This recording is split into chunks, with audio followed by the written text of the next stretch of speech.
Whoopi Goldberg arrived on the set of the Kelly Clarkson show with her usual confidence, smiling at the crew and making light jokes before the cameras rolled. Everything seemed calm, but beneath the surface, there was a tension building that no one could have predicted. The producers were excited at two powerful women, two strong personalities, but they had no idea that the conversation was about to derail into something unforgettable and explosive in front of the live audience watching. The interview started off light, focusing on Whoopi's career, her time on The View, and her upcoming projects. Kelly was warm and supportive, telling Whoopi how much she admired her honesty. But as the discussion turned toward the topic of cancel culture, something shifted. Whoopi, who had always spoken boldly about her opinions, didn't hesitate to share her thoughts, but Kelly seemed hesitant and worried about how far the conversation might go on national television. At first, Kelly tried to keep the mood light, offering playful comments to soften things up. But Whoopi, who sensed the change, leaned in more intently. Her voice grew sharper, not angry but firm. She explained that people in Hollywood were becoming afraid to speak openly, and she feared it was damaging creativity. Kelly countered gently, suggesting that accountability was also necessary. That's when Whoopi paused, giving a look that changed the entire tone of the interview. The tension became obvious to everyone in the room. The audience stopped clapping and the stage lights suddenly felt too bright. Kelly, trying to move on, asked a new question, one that touched on a sensitive part of Whoopi's past controversies. That moment made Whoopi sit back, fold her arms, and stare for several seconds in silence. Kelly tried to soften the question, but the damage was done. The entire energy of the room shifted, and something was brewing. Whoopi finally spoke, but her tone was entirely different. She reminded Kelly that she wasn't afraid to address uncomfortable topics, but she wasn't interested in being cornered about issues she thought were misunderstood. Kelly tried to reassure her, insisting that the question came from a place of curiosity rather than attack. But Whoopi wasn't having it. "Curiosity is fine," she said, "but there's a difference between curiosity and baiting." The audience gasped at the remark, sensing they were witnessing a moment that was not scripted. Kelly Clarkson, clearly rattled, attempted to steer the conversation back toward Whoopi's projects, but Whoopi kept circling back, pointing out how interviews often cross uncomfortable lines disguised as fun questions. Her voice was calm, but the conviction was unmistakably, and Kelly looked increasingly cornered, unsure whether to defend herself or apologize. Things escalated when Kelly, trying to regain control, mentioned that guests sometimes needed to accept tough questions as part of being public figures. That statement set off the spark. Whoopi stood up slightly in her seat and gave Kelly a stern look that said everything without a word. The audience grew dead silent. "Being a public figure doesn't mean you owe parts of yourself to people who want a headline," Whoopi replied, her voice louder and stronger. Kelly tried to laugh it off, but the humor failed. Even the live band stayed silent, sensing the gravity of the moment. Whoopi then stood up fully, removed her mic, and said something that would echo across social media within minutes. "I don't do disrespect disguised as conversation." The audience gasped. Kelly was speechless, unsure whether to stop her or let her go. Whoopi turned toward the exit, her expression serious but controlled. Producers rushed in from the side, desperately trying to keep the situation calm, but Whoopi was done. She walked off in silence as the studio fell into chaos. Kelly remained frozen in her chair, torn between professionalism and shock. Cameras kept rolling because cutting the broadcast would have made the moment even more controversial. Kelly attempted to recover, but the tension was too thick to ignore, and her voice wavered as she addressed the audience. Within minutes, social media erupted. Clips spread like wildfire as millions reacted in real time. Some defended Whoopi, praising her for refusing to tolerate what they believed was an invasive question. Others criticized her, saying she overreacted and embarrassed Kelly on her own show. The internet was deeply split, and every second of the exchange was analyzed from every angle. Memes, edits, and commentary flooded timelines and talk shows across the country. Kelly released a brief, careful statement later, describing the moment as an unexpected misunderstanding, but Whoopi remained silent, refusing to comment publicly. This silence only fueled more speculation. Was she done with interviews entirely? Had a line been crossed that couldn't be repaired? Fans waited anxiously for her response, but Whoopi was in no hurry to feed the controversy. She let the world talk while she stayed quiet. Backstage, the mood was tense long after Whoopi left. Some staff felt guilty, saying the producers should have warned Kelly about avoiding certain questions. Others believed Whoopi was too sensitive. Kelly looked exhausted and disappointed in the aftermath,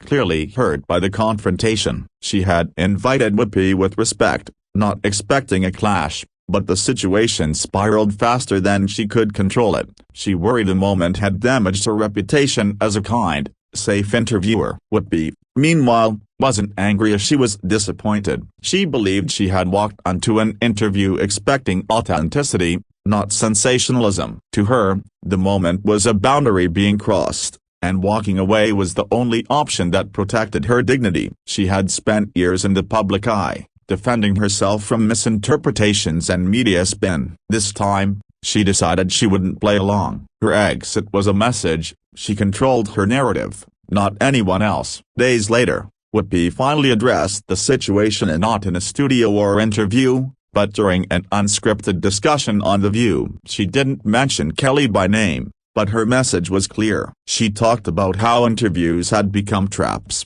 where guests were expected to provide emotional drama instead of honest conversation. She emphasized the importance of consent in storytelling, noting that being a public figure doesn't remove the right to personal boundaries.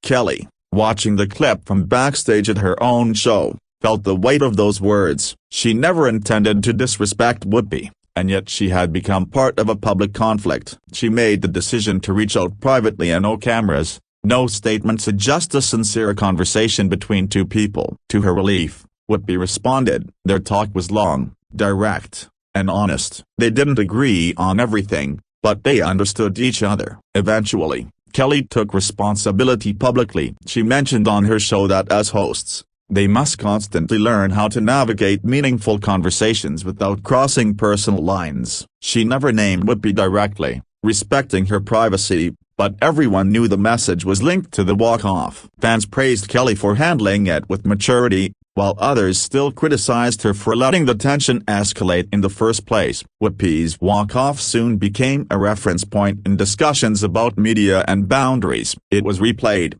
analyzed, and debated in journalism schools, talk show podcasts, and fan communities. It inspired conversations about respect, power dynamics, and the expectation for emotional vulnerability in interviews. Slowly, the narrative shifted from scandal to Lessa and Whoopi, whether intentionally or not, had sparked the larger cultural dialogue. With time, the internet found a new controversy to obsess over, but the incident remained unforgettable. It stayed preserved as a powerful example of how quickly a seemingly harmless interview can turn into a pivotal moment. Whoopi didn't lose fans. If anything, she gained more admiration for standing her ground. Kelly, too, recovered, learning from the experience and becoming more thoughtful with her approach moving forward. Eventually, the two women were seen interacting again briefly, respectfully at an awards show months later. They smiled, exchanged compliments, and proved that even intense public moments don't have to turn into lifelong grudges. Their interaction stunned fans and brought closure to those who had followed every detail of the drama. It was proof that two strong personalities could clash,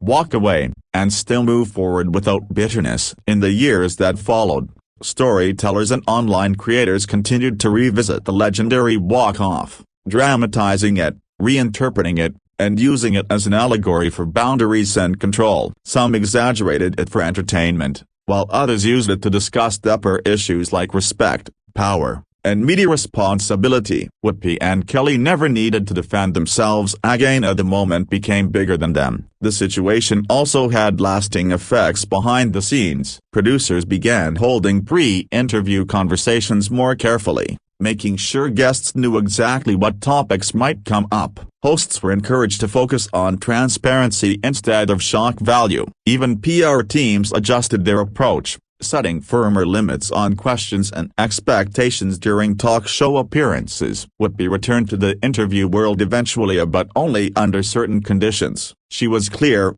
selective, and unapologetic. If a show wanted her as a guest, they had to respect her terms. She was done giving the media free emotional content, and surprisingly, her boundaries didn't make her less in demand, they made her more respected. She had become a symbol of self-respect in a world that often demanded vulnerability for entertainment. Kelly, on the other hand, evolved as well. She became known as a host who prioritized her guests' comfort. She invited deeper conversations, but she made sure her guests felt safe. Her experience with Whoopi had transformed her approach. It had taught her that interviews weren't just about ratings, but about trust. Fans noticed the change and appreciated her growth. Over time, the walk-off began to feel less like a feud and more like a moment of truth and unplanned, unscripted correction to the way talk shows operated. It showed that even live TV could still produce real consequences, and that respect, not drama, was the key to meaningful conversations. It also proved that authenticity sometimes means walking away instead of playing along. Fans of both women continued to debate the event for years. Some thought Kelly handled it poorly, others argued Whoopi was justified in leaving. But ultimately,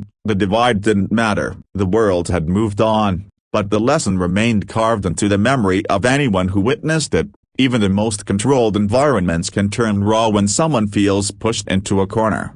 Eventually, Whoopi addressed the moment with humor during a comedy appearance, joking that she gave the camera a better walk-off than most actors do in movies. The crowd roared. It was proof that she wasn't carrying the moment with bitterness, as she had processed it, owned it, and turned it into something powerful instead of something painful. Kelly later mentioned privately that she gained a deeper understanding of the emotional weight guests carry into interviews. She learned that even harmless curiosity can hit a nerve depending on a person's history, and that the only way to avoid harm is through empathy instead of assumption. It became a quiet but profound shift in her hosting career. The moment eventually faded into entertainment history, mentioned in documentaries, podcasts, and top talk show moments lists. But what people remembered most wasn't the argument or the drama, it was the principle. They remembered a woman refusing to tolerate a boundary being crossed, and another woman learning from the confrontation. It became a moment defined not by conflict, but by growth. In the end, Whoopi's walk-off wasn't about anger, it was about power. Not loud power, but silent, dignified power. It was a reminder that staying in the room isn't always strength. Sometimes strength is leaving. Walking out taught millions of viewers that boundaries are not rude,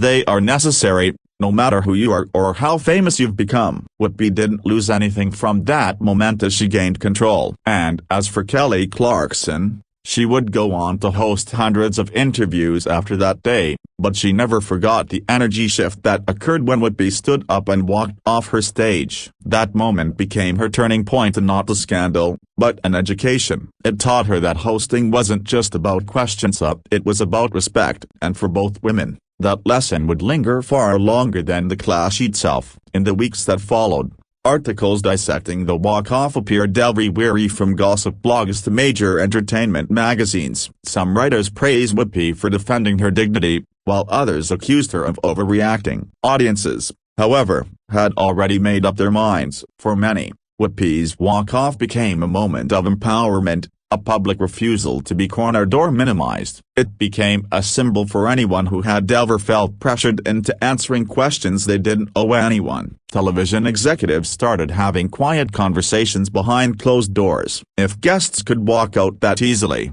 what did that mean for live programming? The situation sparked widespread fear about losing control during broadcasts. Talk shows had always relied on unpredictability to keep audiences engaged, but the Whoopi incident forced them to reconsider the line between unscripted drama and irreversible damage. Networks began reevaluating how much risk they were willing to take on air. Behind the scenes, some of Kelly's team worried that the viral walk-off would overshadow her reputation. Kelly had always been seen as approachable, kind, and refreshingly real, but now, critics questioned whether she had crossed the line. Her producers defended her publicly, insisting the show never intended to make Whoopi uncomfortable. They reminded the public that live conversations can naturally take unexpected turns, but the internet was unforgiving and had already formed its narrative. Fans began comparing the walk-off to other legendary talk show moments, ranking it alongside interviews where celebrities broke down, lashed out, or stormed off. But unlike those moments, this one felt different, more deliberate, more purposeful. Whoopi didn't trace her voice or cause chaos, she simply got up and walked away. That made the moment even more powerful. It wasn't a meltdown, it was a message, and that message echoed far beyond the studio walls. Kelly eventually spoke candidly to her audience in a later episode, acknowledging that the moment had changed her. She admitted she never wanted a guest to feel cornered and took responsibility for not reading the room properly. "Sometimes you don't realize a boundary exists until you cross it," she said. Her willingness to reflect won back many viewers, and her honesty reminded people why they had trusted her as a host in the first place. Over time, the walk-off became a case study in communication, how fast it breaks and how hard it is to repair under public pressure. Relationship experts began analyzing the interview, breaking down each body language cue, tone shift, and emotional trigger. They concluded that the incident wasn't about one question, but about cumulative pressure. Whoopi's departure wasn't an explosion, it was the release of months, maybe years of frustration with media patterns. Interestingly, the walk-off also had a surprising impact on Whoopi's fanbase. Younger viewers who had never seen her beyond The View or film started revisiting her earlier work. They discovered her legacy as a trailblazing performer, activist, and outspoken cultural voice. The incident reintroduced her to an entirely new generation of fans who appreciated her fearlessness and refusal to participate in a media machine that often feeds on emotional vulnerability.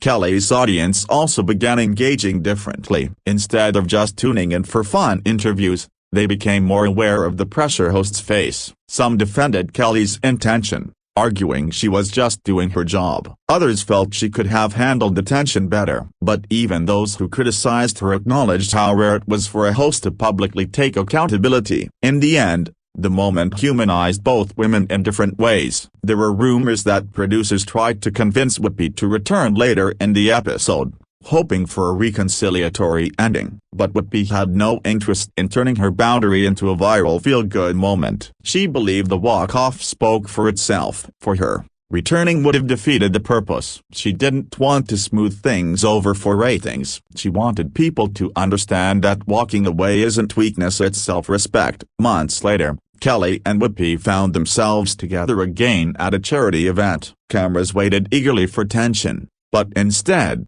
the two shared a brief, respectful conversation offstage. They laughed, exchanged a few warm words, and moved on. It wasn't a dramatic reconciliation, as just two professionals acknowledging their shared humanity beyond the viral headlines. For those who witnessed it, the moment was a quiet reminder that conflict doesn't have to turn into lifelong bitterness. The industry continued to feel the ripple effects. Whenever a guest appeared uncomfortable on a talk show, the audience whispered, "Is this another Whoopi moment?" The incident had become shorthand for crossing emotional lines. Even late-night comedians referenced it playfully, creating sketches about guests storming off on cue. Whoopi herself responded with humor, joking that she should have gotten royalties for every walk-off that happened after hers. Eventually, Kelly redesigned parts of her show. Interviews became more conversational, less interrogative. She introduced segments where guests controlled the topics, choosing what they wanted to discuss and what they would not address. It became a popular format and a more respectful alternative to confrontational interviewing. Many credited the new approach to the shift triggered by Whoopi's exit, even if Kelly never publicly confirmed it. Whoopi,